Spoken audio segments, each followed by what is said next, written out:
Welcome back to the Deep Dive. Today, we are wrestling with, a question that pretty much defines the human experience, I think. How do you cope when just sudden, overwhelming disaster strikes? Yeah. And we're not talking about, a slow decline. Yeah. We mean that moment, everything you rely on just vanishes, poof, But in a flash. exactly. And we've been digging deep into the source material today.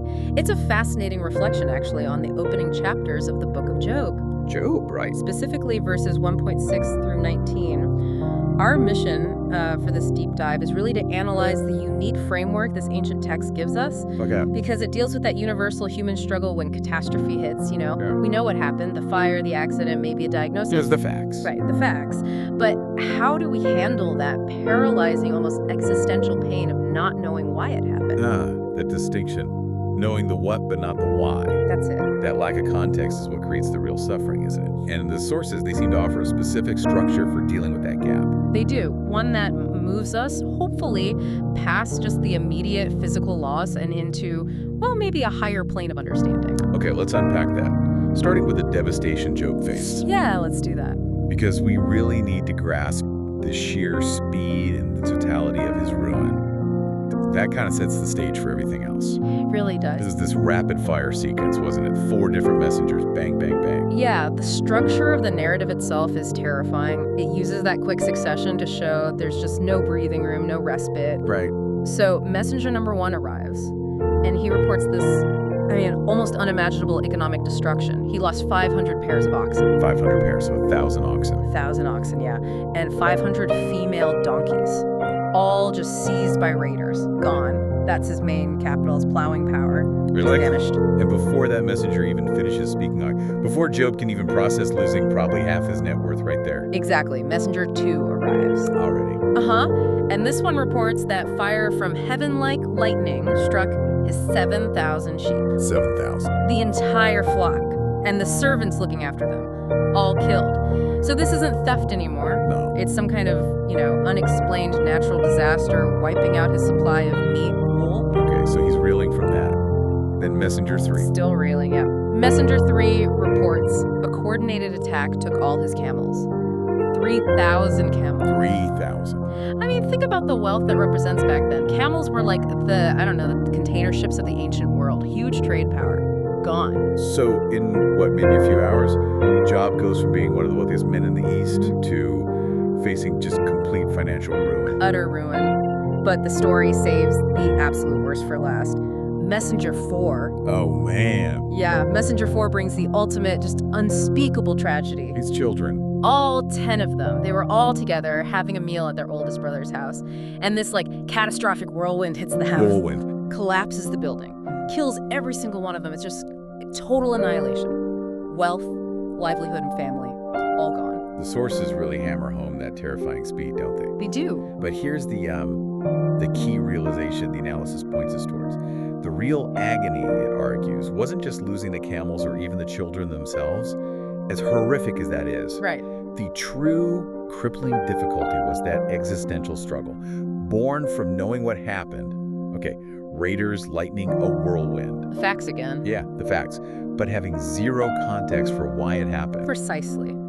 Job could maybe blame the Sabians or the weather, right? Yeah. But that didn't answer the deeper theological question of meaning. Why me? Why now? Yeah. That lack of context, that feeling of being utterly disconnected from, the control room of the universe, Yeah. that's what generates the despair. That's the paralyzing anxiety for anyone, for you, the listener, facing sudden catastrophe. It's the difference between, say, hearing a really bad diagnosis Yeah. and having any clue why this was allowed to just crash into your life.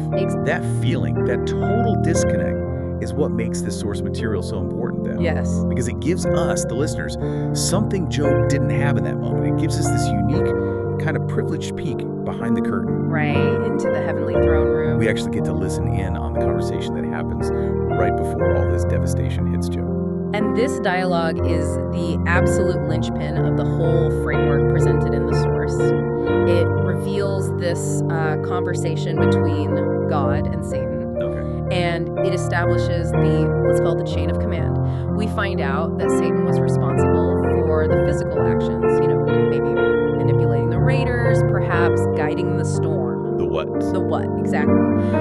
But, and this is crucial, he could only start the destruction after getting explicit, limited permission from God. Okay, hold on. If the text says God allowed Satan to inflict the suffering, like he set the parameters, maybe, but gave the green light, doesn't that make God seem, well, complicit in the destruction? That's a huge, really difficult thing for anyone to process, especially when they're the one facing personal ruin. That is the critical, complex point the sources force us to grapple with. The analysis clarifies that while God exercises absolute sovereignty, meaning supreme authority over everything, Right. he isn't presented as the direct author of the evil itself. Satan is the malicious actor here. He's the instigator of the theft, the malice, the destruction. Okay. God merely controls the boundaries of the test, is how the source puts it. He sets the limits. You can do this, but you can't do that. I see. So, demonstrating that nothing happens outside his ultimate control, even if he didn't directly initiate the bad stuff itself. Exactly. It's about control over the circumstances, maybe, rather than authorship of the calamity. Okay. That leads us straight to the primary theme the source material keeps emphasizing: God's absolute sovereignty, his total authority over everything. Everything. Even over spiritual beings like angels and, yes, even Satan. Absolutely. The source really hammers this point home. It notes Satan cannot touch those God designates without that explicit permission. Permission again. And to underscore this ultimate authority, the text uses a specific title for God over and over again. We learn that Almighty Shaddai, the all-powerful one, is used 31 times. 31 times, just in the book of Job. Just in Job. It's an astonishing frequency for one title. Yeah, that's not a footnote. Yeah. That feels like a constant, insistent drumbeat throughout the text. It is. What does the analysis say about the impact of repeating that name so often? It's clearly designed to shape our perception right from the start. That constant repetition of Almighty ensures the reader, you the listener, never forget who is ultimately in charge, no matter how chaotic things look on Earth. The author is making sure that the theological framework, God's ultimate, unquestionable authority, is firmly established before we can get lost in the confusion or despair over the why. So it's like a reminder, even if the storm feels like pure chaos, the boundaries of that storm are actually orderly and under control. That's a good way to put it, yes. Okay, so connecting this back to the listener's struggle with not knowing why, the source seems to be saying, look, absolute answers might just be unattainable this side of heaven. Right, we might never know the specific why for certain things. So the requirement then becomes what? To walk by faith. That's the phrase used, walk by faith, not by sight or by complete understanding. And the recommended response, the primary response to knowing this framework, even mirroring Job's own reaction after the devastation. It's remarkably simple, yet profound. The name of the Lord is to be praised. Even then. Even then. It requires moving away from demanding the full context, the why, and instead resting in the understanding of who is ultimately in control. Resting in ultimate control. Okay, that sounds noble, maybe. But it also feels like an almost impossible standard when you're facing a tragedy like Job. It does feel huge, yes. I think a lot of people listening might struggle to apply this massive cosmic framework to their own lives. Does the source help bridge that gap at all? It absolutely does. And this is where the analysis gets surprisingly practical, I think. Yeah. It argues that this Job framework isn't just for these epic biblical level disasters. No, it applies potentially to every single piece of bad news we encounter, big or small, because the underlying mechanism, the spiritual test, the challenge to faith remains the same. Okay, let's elaborate on that. Yeah. What kinds of modern bad news are we talking about here? What categories do the sources mention? Well, we can start with the large-scale disasters, which obviously mirror Job's losses quite directly, both natural and human-made ones. Okay. The sources mention things like the devastating unpredictability of, say, a major typhoon forming and causing immense damage, or the collective trauma of big historical tragedies. They specifically point to the kind of profound loss felt during events like 9/11 in the U.S. or the 9/21 earthquake in Taiwan. Huge events where the what is horribly clear, but the why us or why me question is just overwhelming. Right, and then the analysis talks about human malice too, right? Echoing those Sabian raiders from Job's story. Exactly. They cite examples like sophisticated fraud schemes that cost families millions, maybe leading to bankruptcy or losing their home. Devastating. Or the sudden life-altering impact of a serious car accident caused by someone else's negligence. These things steal more than just money or health. They can feel like they steal your future. Yeah, absolutely. But here's the crucial bridge to everyday stuff. The framework scales down, dramatically even, to very personal crises. How so? The notes share a story, for instance, of a church member who got a severe malignant tumor diagnosis. Terrifying news, obviously. Of course. Yet this person apparently found a measure of gratitude because it was caught early. It was treatable, not terminal. The crisis, though incredibly scary, immediately became a moment to, as the source says, prepare one's heart and lean heavily on faith. So framing even a health crisis through this lens of testing and reliance on God. Right. Echoing Job's eventual endurance, perhaps? What's really fascinating, though, is how the analysis shrinks the scope even further. Yeah. It says this theological dynamic plays out even in mundane, everyday life. Yeah, it does. The sources claim that even small conflicts count as bad news that causes genuine internal distress, like arguments between couples. Or intense disputes between colleagues at work. Even something as trivial sounding as fighting over a parking space. A parking space? Really? How does that fit the job model? Well, they argue it fits because the motivation behind the suffering, according to this framework, is rooted in the constant effort of Satan. Okay. He isn't just focused on causing biblical-scale catastrophe. The idea is he's constantly trying to provoke, tempt, and test believers in smaller ways, too. Why? To what end? To drive them away from God, because suffering, whether it's massive loss or just daily friction, often leads to groaning, bitterness, resentment, despair. Okay. So Satan's goal isn't necessarily the parking ticket itself or the argument. Probably not. It's the spiritual fallout that it creates. That moment when you snap at your spouse because you're stressed, or you hold on to resentment toward a colleague. Exactly. Using that small distress to create spiritual distance.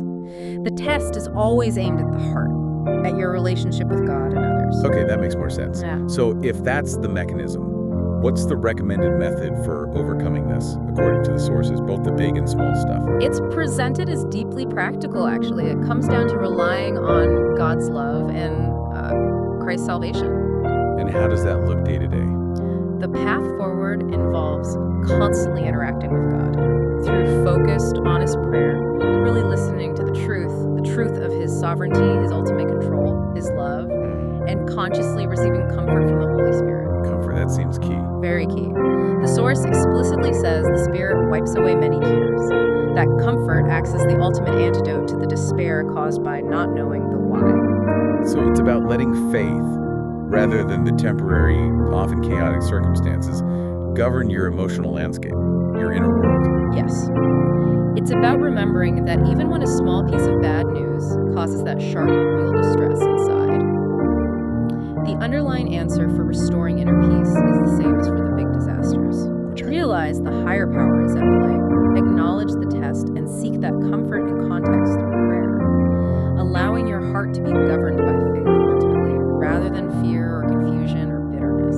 Okay. That brings us, I think, to the core takeaway for you, the listener, from this deep dive. The ability to process devastating news, whether it's the kind of total ruin Job faced or maybe just a difficult conversation that ruins your morning, it seems to depend entirely on recognizing that higher sovereignty is at play. Even when the why is hidden. Even when the why is completely hidden from view, yeah.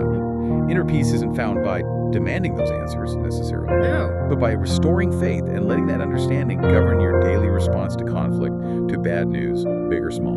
And if we connect this back to the bigger picture from the source, the book of Job gives us this unique insight into the cosmic reason for suffering, the divine permission for the testing, rather than just focusing on the physical cause. Right, not just the whirlwind or the raiders. Exactly. Right. Or the difficult colleague or the bad driver. Knowing that every test, big or small, is both permitted and limited by an almighty hand. Well, here's the final thought. Yeah. What immediate difference does that realization, that acceptance of God's absolute sovereignty make in how you approach the very next moment of conflict or the next small piece of bad news that lands in your lap today?